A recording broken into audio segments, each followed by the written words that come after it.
आधी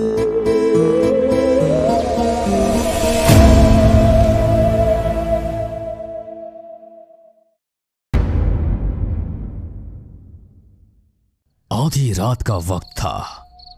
काले वस्त्र और माथे पर लाल सिंदूर मले एक स्त्री मध्य रात्रि शमशान में कुछ विचित्र साधना में लीन दिखाई दे रही थी।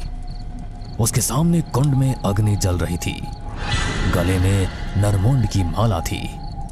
होठों से कुछ मंत्र उच्चारित हो रहे थे और भूमि पर उसके आसपास फैली सामग्री भी इसी ओर इशारा कर रही थी कि वो अवश्य ही किसी काली साधना में लीन है।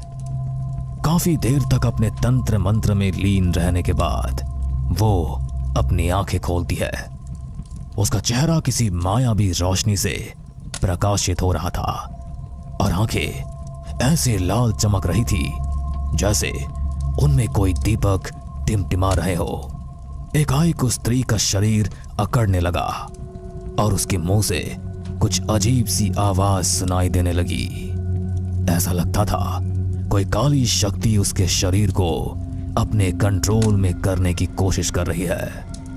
अपने ऊपर नियंत्रण करते हुए उस स्त्री ने यज्ञ कुंड में पड़ी गर्म राख को अपनी मुट्ठी में उठाया और एक ही झटके में अपने मुंह में भर लिया। गर्म राख को अपने मुंह से चबाते हुए वो किसी राक्षस की तरह भयावह नजर आ रही थी। उसका मुंह राख से लथपथ हो गया था और आंखें पहले से भी ज्यादा लाल नजर आ रही थी। उस राख को किसी तरह निगलने के बाद अब धीरे धीरे उसका अकड़ा हुआ शरीर सामान्य होने लगा। अचानक ही कुछ आवाजें उस स्त्री के कानों में पड़ती है जिन्हें सुनकर वो अपने चारों ओर नजर दौड़ाती है तो आसपास का नजारा देख उसके होश उड़ जाते हैं। गांव के लोगों ने लाठी डंडों के साथ उसे घेर रखा था और वो सब धीरे धीरे उसके और करीब आते जा रहे थे। तभी भीड़ में से एक आदमी के चिल्लाने की आवाज सुनाई दी। आज तो अपनी आंखों से देख लिया ना सबने इसका असली चेहरा। मैं कहता हूँ इससे पहले कि ये गांव के और नौजवानों को निकल जाए, इसका खेल यहीं पर खत्म कर दो। ये बिल्कुल ठीक कह रहा है। इस औरत के रंग ढंग देखकर कोई भी ये बता सकता है कि ये एक डायन है। अरे जिस शमशान में दिन के उजाले में भी कोई स्त्री अकेले आने का साहस नहीं करती, वहाँ ये औरत आधी रात को न जाने क्या टोना टोटका कर रही है। इससे पहले कि कला कुछ भी समझ पाती, गांव के लोगों ने अपने साथ लाया हुआ पेट्रोल उसके चारों ओर छिड़क दिया और आग लगा दी, जिससे हवन कुंड में जल रही आग और भी तेजी से धधकने लगी और भीड़ के शोर में कला की चीखें गुम हो गई। कुत्ते की मौत मारी गई, हमारे गांव पर टोना करने चली थी, डायन कहेगी। अरे मुखिया जी, आज जाकर उन सब लोगों के मौत का बदला पूरा हुआ जिनको उस डायर ने मार डाला था। भगवान का शुक्र है कि अभी गांव में कोई बेमौत नहीं मारा जाएगा। कला को मौत के घाट उतारने के बाद गांव वाले बेफिक्र होकर अपने घरों में आकर चैन से सो गए थे।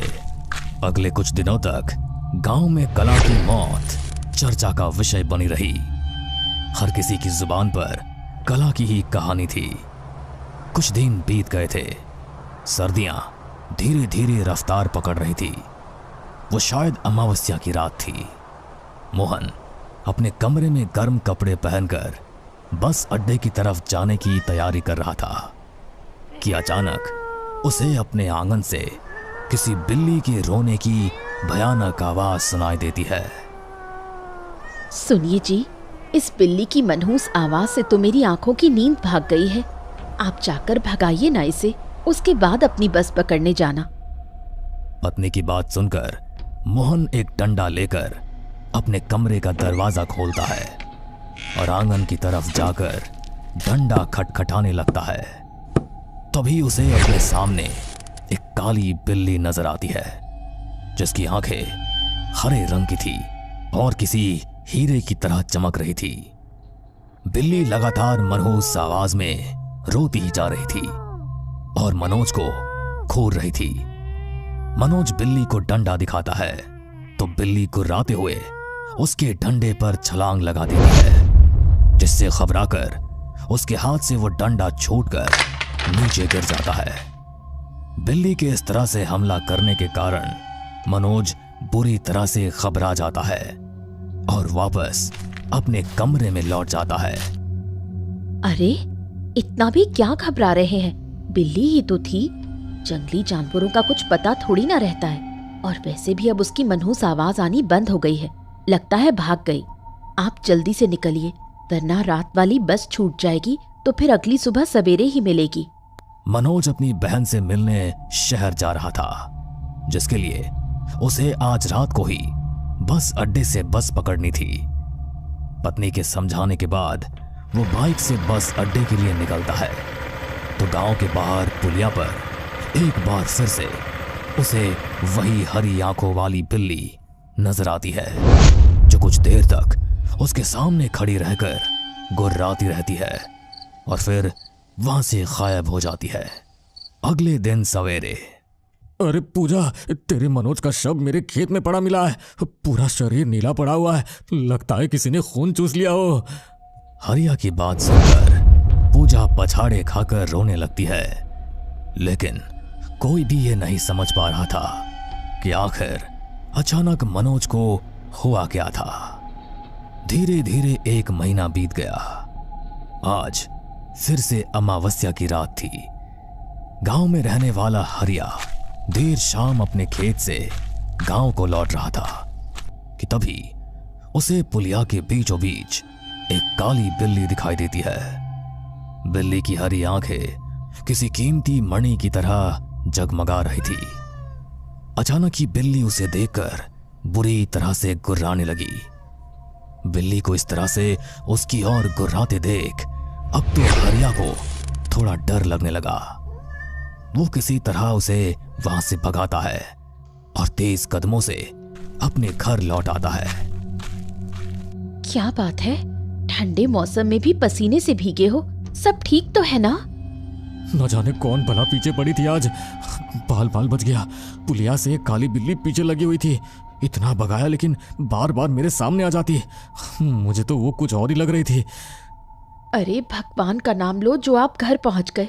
छोड़ो वो सब, जाओ हाथ मुंह धो लो, खाना लगाती हूँ। हरिया अपने आंगन में हाथ पैर धोने के लिए निकलता है, तभी उसकी दर्दनाक चीख चारों ओर गूंज जाती है। हरिया की चीख सुनकर उसकी पत्नी दौड़ती हुई आती है तो देखती है हरिया के गले में कोई नुकीला हथियार धंसा हुआ था। हरिया जमीन पर बेहोश पड़ा था और चारों ओर खून बिखरा नजर आ रहा था। पत्नी को इस हालत में देखकर हरिया की पत्नी नीलू छाती पीट पीट कर रोने लगती है। कुछ ही देर में आधा गांव हरिया के घर के बाहर जमा हो गया था। सत्यानाश हो जाए उस काली बिल्ली का। बिल्ली नहीं, डायन है वो जो मेरे हरिया को खा गई। हरिया ने बताया था पुलिया से ही पीछा कर रही थी उसका। क्या कहा? काली बिल्ली? याद आया जिस रात मनोज की मौत हुई, हमारे आंगन में भी एक काली बिल्ली आकर रो रही थी। बस अड्डे की तरफ निकलने से पहले वो बिल्ली को भगाने गए थे, लेकिन उस बिल्ली ने उल्टा मनोज के ऊपर हमला बोल दिया था। नीलू बिल्कुल सही कह रही है, जरूर ये बिल्ली किसी शैतान का रूप है। नीलू और पूजा की बातें सुनने के बाद अब तो गांव में एक नई दहशत फैल गई थी। काली बिल्ली के नाम भर से ही गांव में लोगों की रूह कांप जाती। पिछले 2 सालों में गांव के 5 लोगों की इसी तरह बिल्ली के कारण मौत हो चुकी थी। बिल्ली का खौफ इस तरह से गांव वालों के ऊपर हावी होने लगा था कि जो सक्षम थे वे गांव छोड़कर कहीं और बसेरे की तलाश में जाने लगे थे। मुझे ऐसा लगता है इस गांव पर कुछ बहुत बड़ा संकट है। पहले वो डायन हमारे गांव के कितने ही नौजवानों को खा गई और अब ये काली बिल्ली, ये मनहूसियत तो इस गांव से दूर जाने का नाम ही नहीं ले रही। हमें तो ऐसा लगता है कि वही डायन की आत्मा काली बिल्ली का रूप लेकर अमावस्या की रात को भटकती है और गांव के लोगों का शिकार करती है। अब तो कोई महापुरुष ही हमारी रक्षा कर सकता है। मुखिया की बात सुनकर सभी गांव वाले गांव से कुछ दूरी पर बने एक खंडहर नुमा मंदिर में तपस्या करने वाले बाबा के पास जाते हैं और उन्हें अपनी पूरी समस्या सुनाते हैं। गांव वालों की बात सुनने के बाद बाबा कुछ देर के लिए आंखें बंद करके तपस्या में लीन हो जाते हैं। कुछ देर बाद जब वे अपनी आंखें खोलते हैं तो उनके चेहरे के भाव देखकर सभी गांव वाले घबरा जाते हैं। तुम लोगों का शक सही है, वो काली बिल्ली कला ही है जिसे तुम लोगों ने शमशान में जिंदा जलाकर मार डाला था। लेकिन तुमने जो देखा वो अधूरा सच था। आज मैं तुम्हें पूरी सच्चाई बताता हूँ। कला कोई डायन नहीं बल्कि एक साध्वी थी, किंतु अपने ज्ञान से उसने जान लिया था कि गांव पर भारी खतरा मंडरा रहा है। गांव में बहने वाली नदी के किनारे लगे पीपल के पेड़ पर एक ब्रह्म राक्षस ने अपना ठिकाना बना लिया था। पारलौकिक शक्तियों से टकराने के लिए तंत्र मार्ग अपनाना पड़ता है। अध्यात्म के जरिए उनसे निपटना संभव नहीं है, इसीलिए उसने तंत्र की सिद्धियां करना शुरू कर दिया। उसकी सिद्धि का परिणाम था कि उसे पहले ही खतरे का आभास हो जाता था। 2 साल पहले। इतनी रात कहाँ जा रहा है? तेरा समय अनुकूल नहीं है। अगले 2 दिन तुझ पर भारी हैं। जा, अपने घर लौट जा। कला के चेतावनी देने के बाद भी अगले दिन उस व्यक्ति की नदी के पास लाश बरामद होती है। हर बार कला चेतावनी देने आती, लेकिन फिर भी अगले 1-2 दिन में उस व्यक्ति की मौत हो जाती। अब तो पूरे गांव में यह चर्चा होने लगी कि आखिर कला को समय से पहले कैसे पता चल जाता है कि किसी व्यक्ति की मृत्यु होने वाली है। गांव वालों ने अब कला के ऊपर नजर रखना शुरू कर दिया था और तभी गांव वालों को पता चलता है कि कला आधी रात को शमशान में जाकर तंत्र साधना किया करती है। गांव वालों को पूरा यकीन हो गया था कि कला के कारण ही आज तक गांव वालों की मौत होती आई है। जरूर वही अपने तंत्र मंत्र से लोगों की जान ले रही है। बिना कुछ भी सोचे समझे गांव वालों ने उसे घेर लिया और उसकी जान ले ली।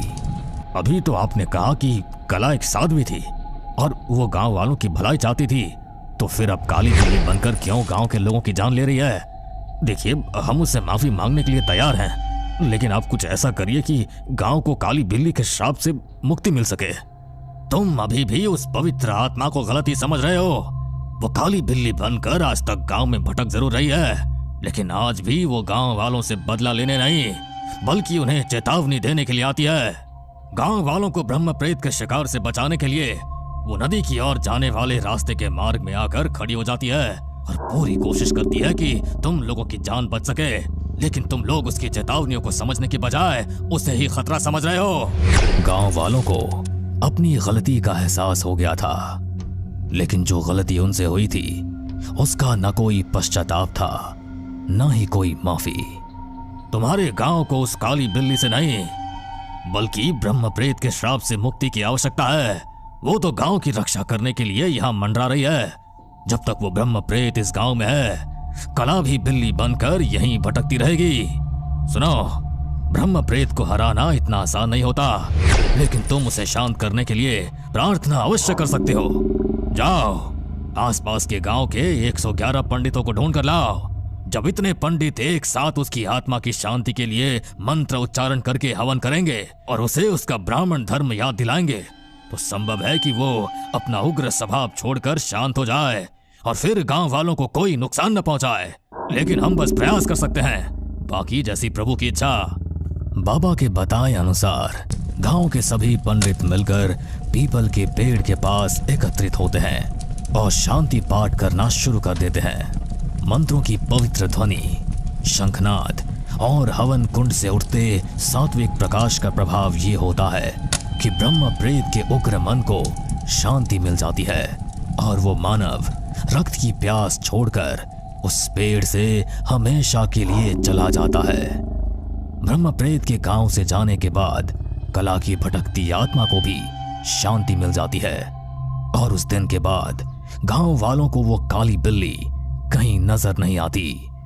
गांव के ऊपर से मनहूसियत के बादल हट चुके थे, लेकिन अनजाने में गांव वालों के हाथों से हुए पाप के बोझ ने उनके मन को अभी भी अशांत किया हुआ था। इसलिए वे कला को उसका सम्मान दिलाने के लिए गांव में एक मंदिर बनाते हैं, जहां साध्वी कला की मूर्ति रखकर हर रोज फूल चढ़ाकर लोग अपने अपने परिवार की सलामती की दुआ मांगते हैं।